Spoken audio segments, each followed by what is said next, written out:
સમાચારમાં હાલ આગળ વાત કરીએ તો સુરતથી મહત્વપૂર્ણ સમાચાર સામે આવી રહ્યા છે। સુરતના લિંબાયતમાં કે જ્યાં સુરત પોલીસ ફરી એકવાર હવે વિવાદોમાં ઘેરાઈ છે। લિંબાયતમાં પોલીસ સામે ગંભીર આક્ષેપો લગાવવામાં આવી રહ્યા છે।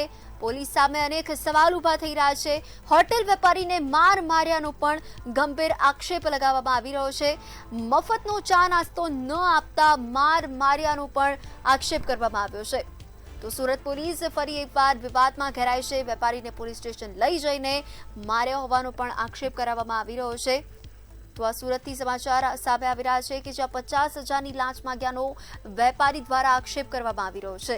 સીસીટીવી ડીવીઆર ઉખેડી લઈ ગયાનો પણ આક્ષેપ કરવામાં આવ્યો છે। ડીસીપી કાનન દેસાઈએ તપાસના આદેશ આપ્યા છે। આ અંગે તપાસનો ધમધમાટ હાથ ધર્યો છે। સુરત પોલીસ વિવાદમાં ઘેરાઈ છે અને હવે તેને લઈને તપાસના ચક્રો પણ ગતિમાન કર્યા છે।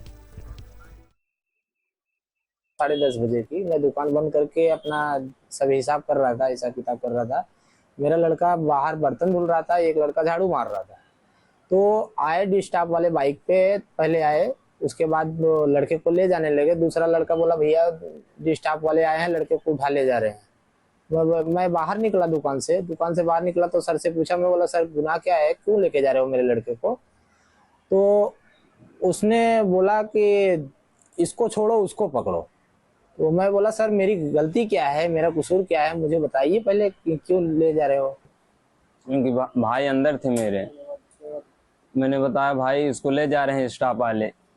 इतने में ये बाहर निकले, बोले अरे क्या बोले?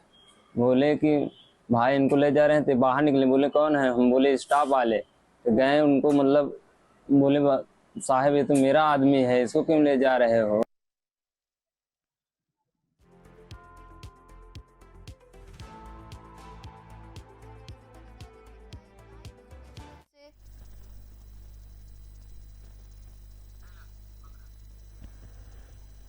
તો સુરતથી લાઈવ સંવાદદાતા દીપક રાય મારી સાથે જોડાઈ ચૂક્યા છે। જી દીપક, જે પ્રકારે હવે સુરતની પોલીસ પણ વિવાદોમાં ઘેરાઈ છે, અનેક આક્ષેપો લગાવવામાં આવી રહ્યા છે, શું છે વિગત?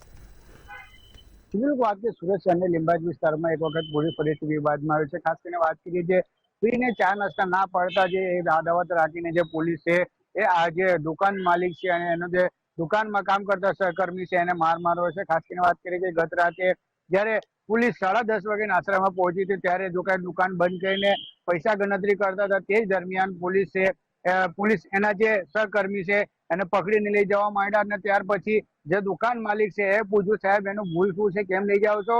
તો સહકર્મી છોડીને એને દુકાન માલિકને લઈ ગયા અને બંને પોલીસ સ્ટેશનને લઈને માર્યા હતા। ખાસ કરીને એમાં સીસીટીવી પણ સામે આવ્યું છે। જે હિસાબે ડિસ્ટાફ જે છે એ દુકાન માલિક અને દુકાનમાં કામ કરતા કર્મચારીને દોડાઈને મારી રહ્યા છે એનો પણ સીસીટીવી સામે આવ્યું છે। ખાસ કરીને જે હિસાબે અવારનવાર આવી રીતે વિવાદ સામે આવતી હોય છે, પોલીસને ઘસે ને ઘસે શંકાને દાયરામાં પોલીસ સામે આવી છે।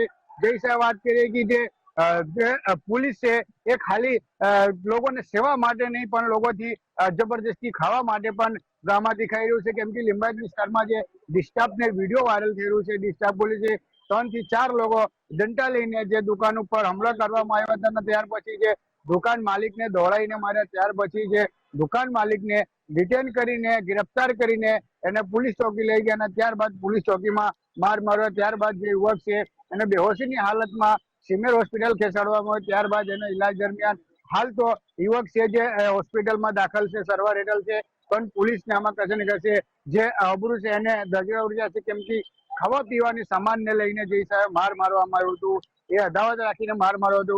કશે ને કશે આમાં પોલીસ છે જે એક વિવાદમાં આવી રહી છે। કેમ કે જે પોલીસ છે લોકોની રક્ષા માટે હોય છે એ જ ભક્ષક બની ગઈ છે।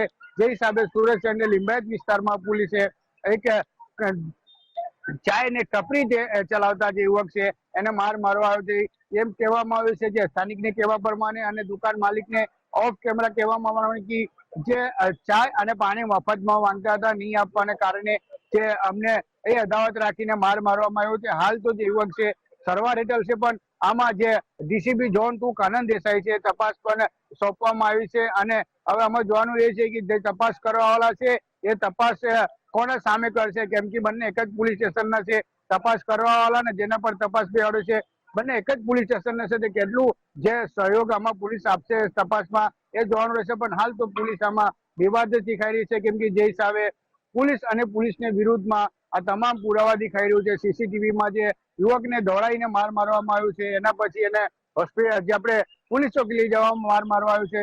કચેરી કચેરીમાં પોલીસને ભૂમિકા છે તે આમાં શંકાસ્પદ દેખાઈ રહ્યું છે. તે ખાવા પીવાનું સામાન નહીં આપે તે માટે માર માર્યું છે એવું ચર્ચા છે, અને દુકાન માલિક પણ વિદાઉટ કેમેરા કીધું છે. જી બિલકુલ, સમગ્ર માહિતી બદલ આભાર.